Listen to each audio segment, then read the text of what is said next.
Hai, welcome to Cinema Z. Hai guys, balik lagi sama Yaya. Bagaimana kabar kalian sobat rebahan? Sehatkah hari ini? Oke guys, hari ini Yaya semangat banget nih buat mengulas alur cerita film yang berjudul Rurouni Kenshin Part 2 Kyoto Inferno atau Neraka Kyoto. Film yang rilis tahun 2014 ini menceritakan tentang sebuah insiden di kota Kyoto yang disebabkan oleh seorang batosai yang sama seperti Kenshin yang bernama Shishio Makoto. Daripada dengerin bacotan gue yang gak jelas, langsung aja kita masuk ke alur ceritanya. Let's go!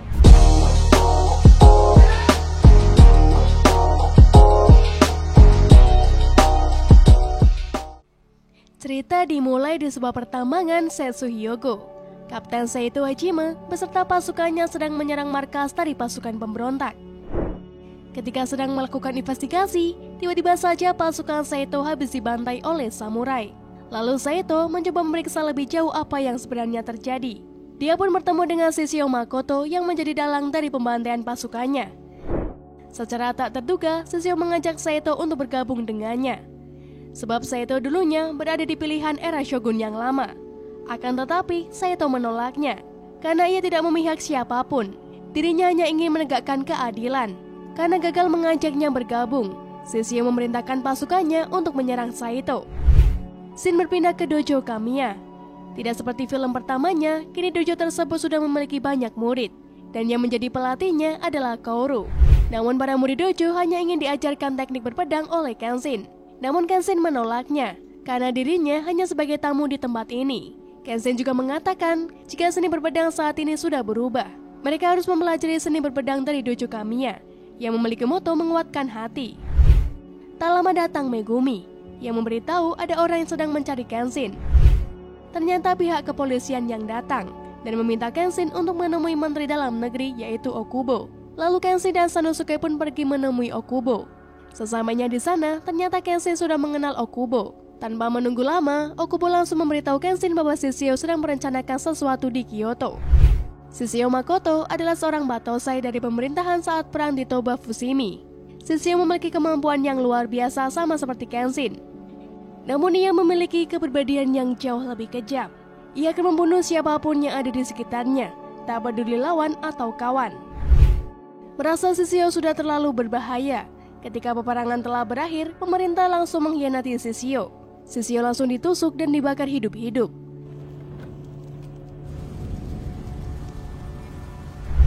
Secara tidak terduga, keajaiban terjadi pada Shishio. Saat dirinya dibakar hidup-hidup, tiba-tiba saja turun salju dan memadamkan api yang membakarnya. Secara ajaib, Shishio mampu bertahan hidup, walau dengan kondisi sekujur tubuhnya menderita luka bakar. Sejak saat itu, Shishio mulai membalas dendamnya dengan menggulingkan pemerintahan yang baru. Di sini, Okubo meminta kepada Kenshin untuk menghentikan perbuatan Shishio yang akan menghancurkan era baru yang dipenuhi dengan kedamaian.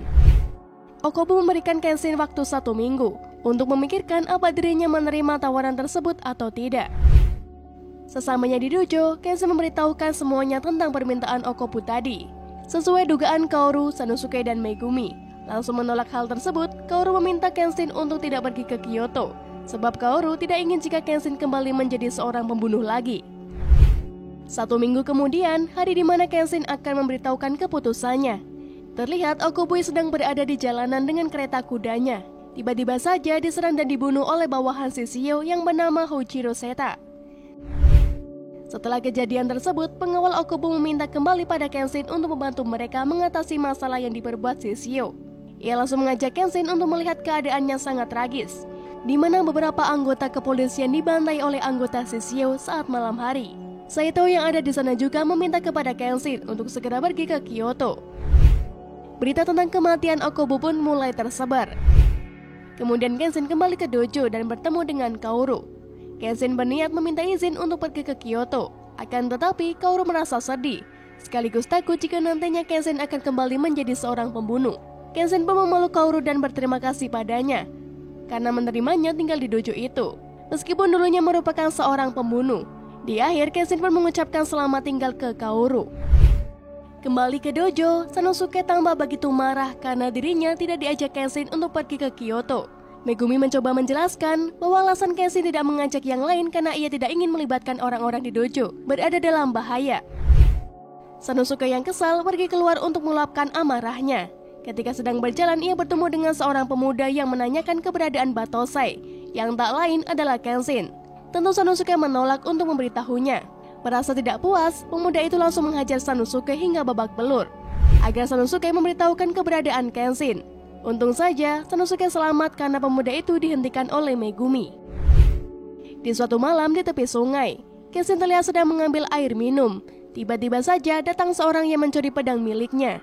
Kenshin berhasil mengejar dan mengambil kembali pedang miliknya. Orang yang mencuri pedang milik Kenshin adalah seorang wanita muda yang bernama Misao. Di saat Misao mencoba melawan Kenshin, tiba-tiba saja datang seorang anak kecil dengan kondisi sedang terluka.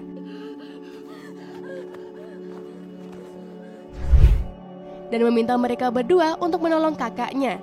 Kemudian mereka menemui kakak laki-laki dari anak tersebut. Ternyata ia adalah seorang polisi yang tengah melakukan penyamaran, yang sayangnya telah diketahui oleh Shishio.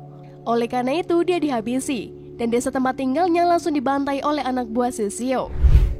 Keesokan harinya dan yang lainnya mencoba mendatangi desa tersebut. Terlihatlah yang begitu sadis sekaligus mengerikan, di mana ibu dan ayah dari anak laki-laki tersebut telah dibunuh dan mayatnya digantung di pohon.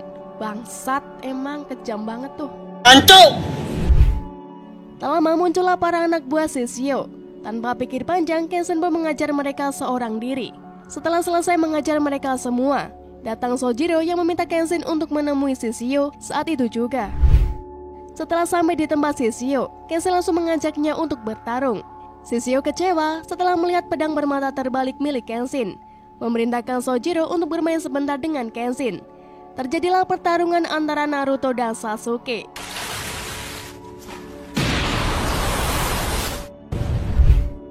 Enggak guys, maksudnya Kenshin melawan Sojiro. Sayangnya, hasil pertarungan tersebut berakhir dengan kekalahan Kenshin yang menyebabkan pedang miliknya patah.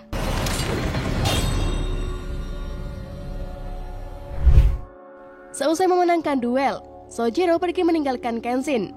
Setelah itu, Kenshin kembali menemui Misao dan anak laki-laki yang tadi. Tak disangka, semua penduduk yang merupakan korban pembantaian pasukan Shishio mengajar orang-orang yang sudah tak berdaya yang dikalahkan oleh Kenshin sebelumnya. Mampus kau. Bahkan anak laki-laki yang tadi dihasut untuk membalaskan dendam kedua orang tuanya kepada anak buah Shishio itu. Tak tinggal diam, Kenshin langsung mencoba menghentikan anak itu agar ia tidak menjadi seorang pembunuh. Di markas Shishio berada, terlihat Soji, salah satu pengikut Shishio, yang telah mempersiapkan semua persenjataan untuk perang. Demi melengkapi pasukan mereka, Shishio memerintahkan Sojiro untuk mengumpulkan pasukan mereka yang bernama 10 pedang. Di tempat lain, tepatnya di dojo Kamiya, Sanosuke masih kesal, berencana untuk menyusul Kenshin ke Kyoto, agar bisa digunakan oleh Sanosuke dan juga Kenshin nantinya. Namun Sanosuke malah memberikan obat untuk Kenshin itu kepada Kaoru dan memberitahu bahwa yang harus menyembuhkan luka-luka Kenshin adalah dirinya. Sesampainya di Kyoto, Kenshin kembali bertemu dengan Misao. Misao mengajak Kenshin ke sebuah penginapan milik kerabatnya. Kenshin kemudian diperkenalkan dengan pemilik penginapan yang bernama Okina. Ternyata Okina adalah mantan seorang ninja pengintai atau biasa disebut Oniwa Bansu di bawah pemerintahan era Shogun sebelumnya. Ia diperintahkan menyamar menjadi pemilik penginapan bersama dengan Misao dan yang lainnya. Okina memperingatkan Kenshin tentang seorang pria bernama Aoshi, di mana Aoshi ini adalah mantan ketua Oniwa Bansu dahulu. Pada saat Shogun sudah digulingkan, semua anak buah Aoshi telah dieksekusi mati. Karena hal tersebut, Aoshi menaruh dendam terhadap Batosai. Sebab menurutnya, Batosai adalah orang yang kuat, yang telah membuat lahirnya era baru, sehingga para anak buahnya dieksekusi mati. Kenshin memberitahu tujuannya ke Kyoto adalah untuk menghentikan Shishio. Kenshin juga meminta bantuan kepada Okina untuk mencari seseorang yang bernama Saku Arai, yang tak lain adalah orang yang menebah pedang bermata terbalik miliknya. Di markas Shishio telah hadir salah satu dari anggota 10 pedang yang bernama Cho Sobagajo. Cho memberitahu Shishio bahwasanya Kenshin sedang mencari pedang baru. Akhirnya Kenshin mendapatkan informasi tentang Arai. Tetapi sayangnya, Saku Arai ternyata sudah meninggal beberapa tahun yang lalu. Kenshin pun mengunjungi makam Arai dan kembali mengingat tentang masa lalu mereka. Dahulu Arai memberikan sebuah pedang bermata terbalik kepada Kenshin, agar Kenshin bisa memulai era baru tanpa harus membunuh. Setelahnya, Kenshin pergi mendatangi kediaman anak dari Sakau Arei, yaitu Arei Seku. Kenshin meminta bantuan kepada Seku agar membuatkannya sebuah pedang. Namun sayang, Seku telah berhenti menjadi penempah pedang, karena ia berpikir jika pedang buatannya hanya akan digunakan untuk membunuh orang lain. Kenshin pun menghormati keputusan dari Seku dan pergi meninggalkan tempat itu. Tak lama setelah Kenshin pergi, kediaman Seku kedatangan Chou Sawagajo. Tujuan Chou datang ke tempat itu adalah untuk meminta pedang terakhir buatan Saku Arei. Karena tak ada pilihan lain, Seku langsung bergegas untuk meminta bantuan kepada Kenshin karena anaknya telah disandra oleh Chou. Kenshin pun lanjut mendatangi Chou yang sedang berada di sebuah kuil bersama anak Seku. Kemudian terjadilah pertarungan antara Kenshin melawan Chou.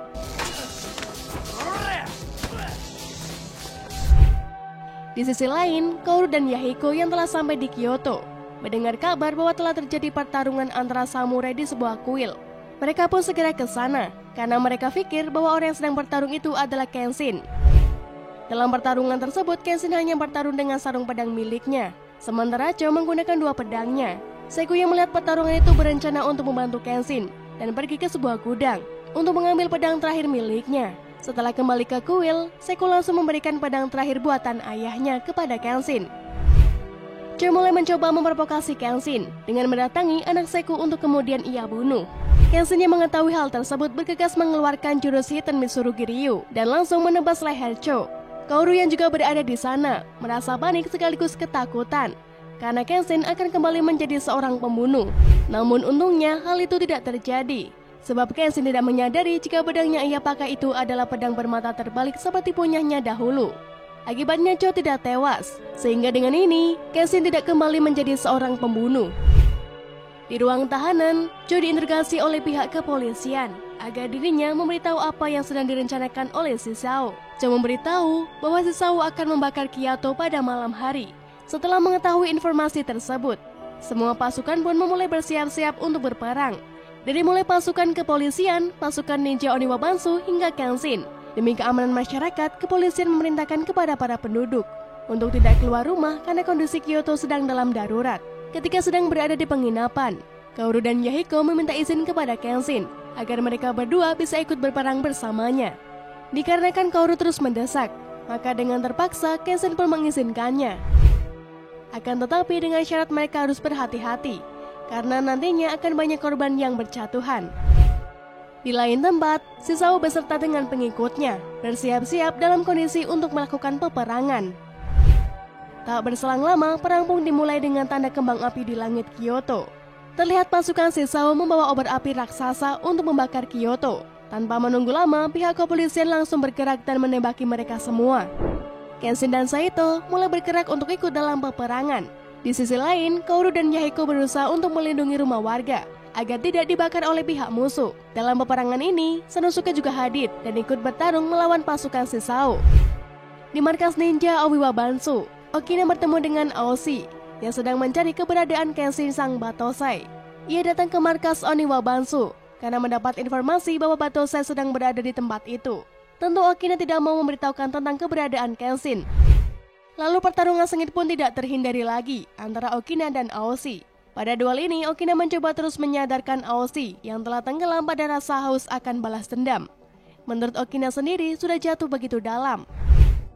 Di medan perang, Misao yang sedang bertarung mendapatkan informasi tentang kehadiran Aoshi di markas Oniwa Bansu. Tanpa pikir panjang, ia segera pergi ke sana untuk menemui Aoshi.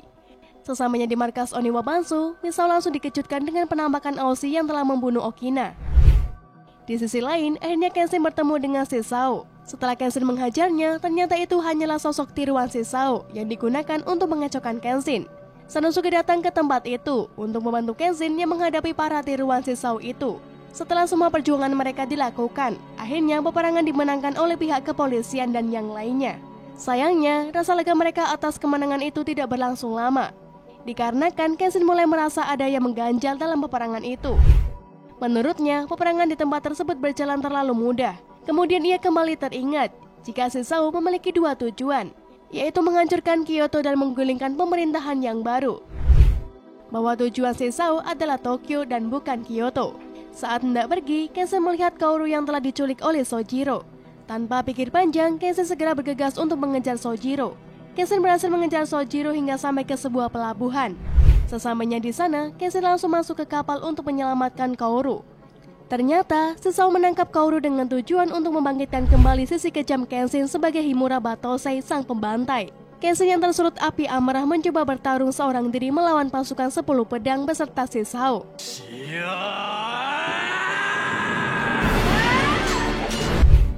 Secara tak terduga, salah satu bawahan Sesao menjatuhkan Kaoru ke lautan. Alhasil, Kenshin yang melihat itu langsung menghentikan pertarungannya dan segera melompat ke laut demi menyelamatkan Kaoru. Sayangnya, Kenshin gagal menyelamatkan Kaoru. Malahan ia justru terseret arus ombak sampai terdampar ke tepi pantai. Tak lama berselang, Kenshin terdampar di sisi pantai, ditolong oleh seorang pria misterius. Siapakah pria tersebut? Cerita ini pun akan berlanjut ke film ketiga Rurouni Kenshin yang berjudul Rurouni Kenshin The Legend Ends. Gimana guys, menurut kalian alur ceritanya? Tulis di kolom komentar ya, biar Mimin makin semangat ngebacotnya. Oke, gue Yaya pamit undur diri. Tentunya mau rebahan dong kayak kalian. Sampai jumpa di alur cerita berikutnya. And see you, bye-bye.